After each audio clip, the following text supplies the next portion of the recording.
Good morning everyone. मैं Elizabeth teacher Saint Basil online class में आपका फिर से स्वागत करती हूँ। आज मैं फिर आपके लिए हिंदी लैंग्वेज लेसन 3 वर्तनी लिपि सुधार का पार्ट 2 लेकर आई हूँ। इससे पहले मैंने आपको पार्ट 1 में वर्तनी क्या है उसके बारे में आपको बताया था। तो हम पार्ट 2 करने से पहले मैं एक बार फिर से आपको दोहरा दूँ, वर्तनी या अक्षरी वर्तनी लिखने की रीति को वर्तनी या अक्षरी कहते हैं। यह हिज्जे स्पेलिंग भी कहलाती है। अतः वर्तनी का सीधा संबंध भाषागत ध्वनियों के उच्चारण से होता है। आज मैं आपको बच्चों अकॉर्डिंग टू 3 चैप्टर आपके सिलेबस के अकॉर्डिंग बलाघात किसे कहते हैं, बलाघात, अनुतान और संगम किसे कहते हैं उसके बारे में आपको विस्तार पूर्वक बताऊंगी। सबसे पहले हम लोग देखते हैं बलाघात किसे कहते हैं। तो उच्चारण के समय किसी अक्षर विशेष पर दिए जाने वाला जोर बलाघात कहलाता है। इस पे अक्षर विशेष पे, किसी विशेष अक्षर पर एक से अधिक अक्षरों वाले शब्दों में यदि सब अक्षर हस हो तो बलाघात अंतिम से पहले अक्षर पर है। जैसे आप यहाँ पर देखिए, जा से पहले गा है तो यहाँ पर बलाघात होगा। ला से पहले सा है तो सा पे बलाघात होगा। ठीक है। तो 3-4 अक्षरों वाले शब्दों में यदि बीच का अक्षर दीर्घ हो तो बलाघात उसी अक्षर पर होता है। तो यहाँ पर आप बलाघात देखिए, अगाज, तो यहाँ पर जा अंतिम बोला ना, अंतिम अक्षर से पहले ग और आ पे बलाघात होगा। यहाँ पर देखिए सा पे बलाघात होगा। दूसरे शब्दों में हम देखते हैं बच्चों, जब कोई व्यक्ति बोलता है तो सभी ध्वनियों का उच्चारण समान रूप से नहीं होता, कुछ ऊपर नीचे होती है ना। कभी कभी किसी वाक्य के एक शब्द पर अधिक बल होता है तो कभी कभी दूसरे शब्द पे, कभी एक पर अधिक होता है, कभी दूसरे शब्द पर। जब हम बात करते हैं, बोलते हैं उस शब्द को, शब्द में भी कभी कभी एक अक्षर पर अधिक बल होता है तो कभी दूसरे अक्षर पर अधिक बल होता है। उच्चारण के इसी गुण को बलाघात कहते हैं। यहां पर देखिए, आगाज गाज ग, मसाला स। और मैं आपको एक उदाहरण बताती हूँ, जैसे राम और काम, तो शब्द में राम तो रा पे क्या है, बलाघात, माँ को छोड़ दिया। उसी का उच्चारण से काम, तो काम में काम, का पे के ऊपर बलाघात होगा।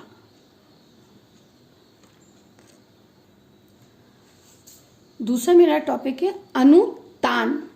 बोलने में स्वर के उतार चढ़ाव को अनुतान कहते हैं। बोलने के लहजे में एक ही शब्द के अर्थ में भिन्नता आ जाती है। ठीक है। जैसे आपका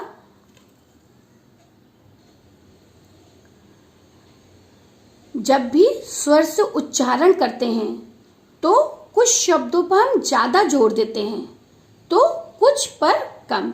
शब्दों के इस उतार चढ़ाव ऊपर नीचे की प्रक्रिया को हम अनुतान कहते हैं। शब्दों का ऊपर नीचे बोलने के तरीके से हम अनुतान कहते हैं।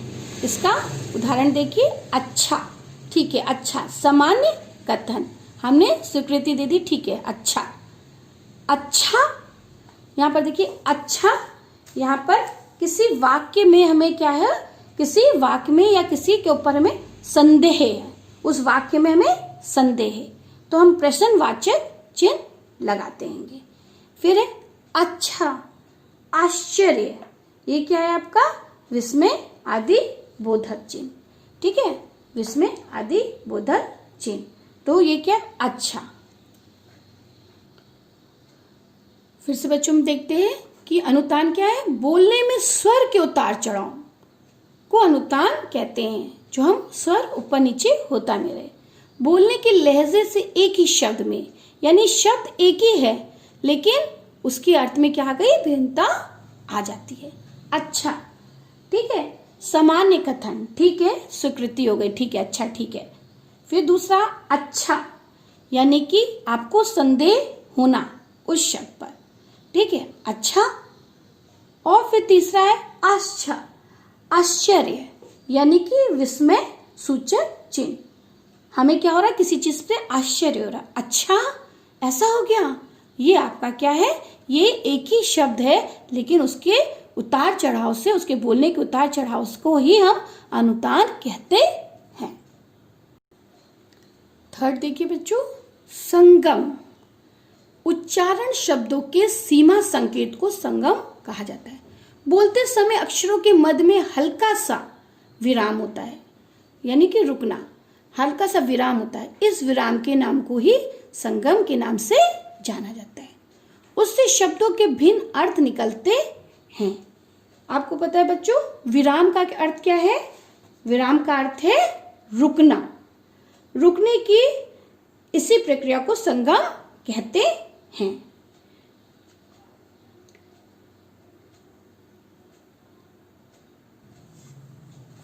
तो बच्चों फिर से हम लोग एक बार देखते हैं।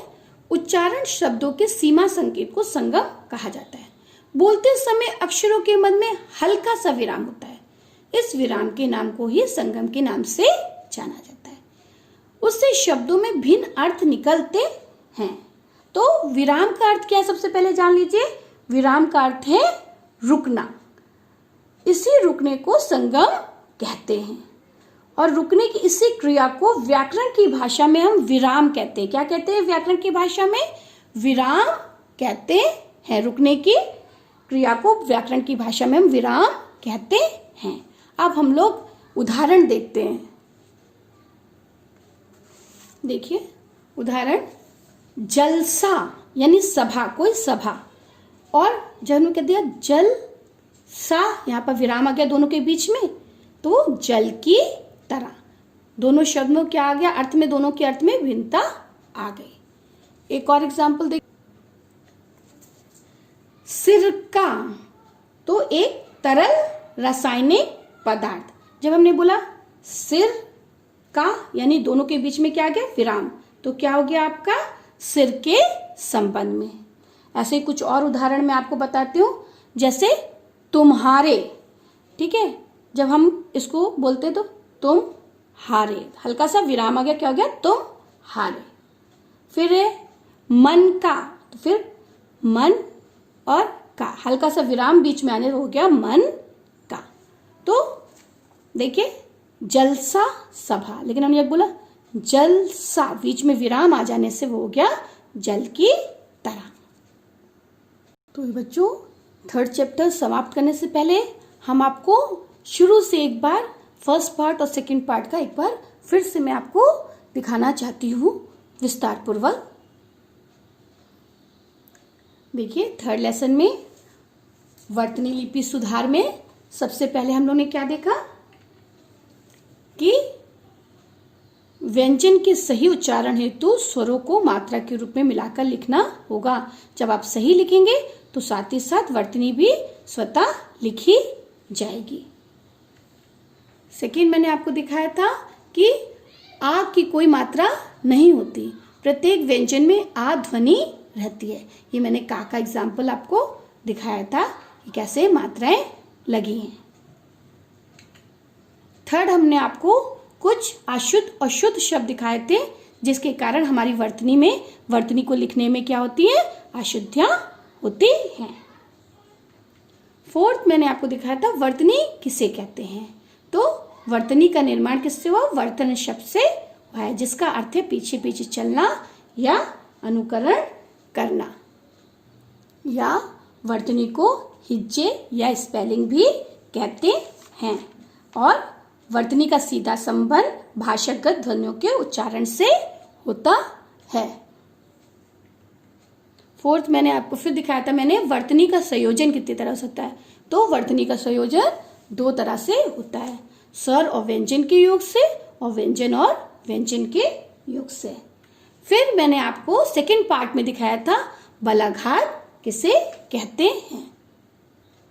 तो बलाघात में हमने बताया था आपको कि उच्चारण के समय किसी अक्षर विशेष पर दिया जाने वाला जोर बलाघात कहलाता है।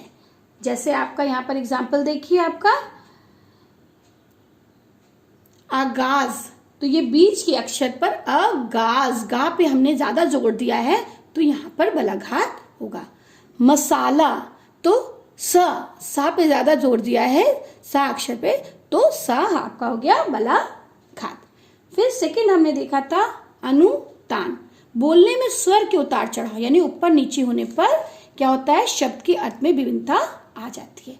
अच्छा, सामान्य, अच्छा यानी उस वाक्य पे या संदेह होना, प्रश्नवाचक। फिर अच्छा, अच्छा यानी कि आश्चर्य, विस्मय सूचक चिन्ह, यानी कि अच्छा एक ही शब्द के अर्थ में हमें क्या आ गई, विभिन्नता आ गई। ये हमारा अनुतान होता है।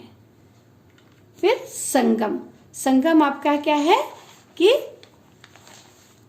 बोलते समय अक्षरों के मध्य में हल्का सा विराम होता है, इस विराम को ही क्या कहते हैं हम लोग, संगम के नाम से जानते हैं। जैसे जलसा सभा, और जल सा हल्का सा विराम दे दिया तो जल की तरह।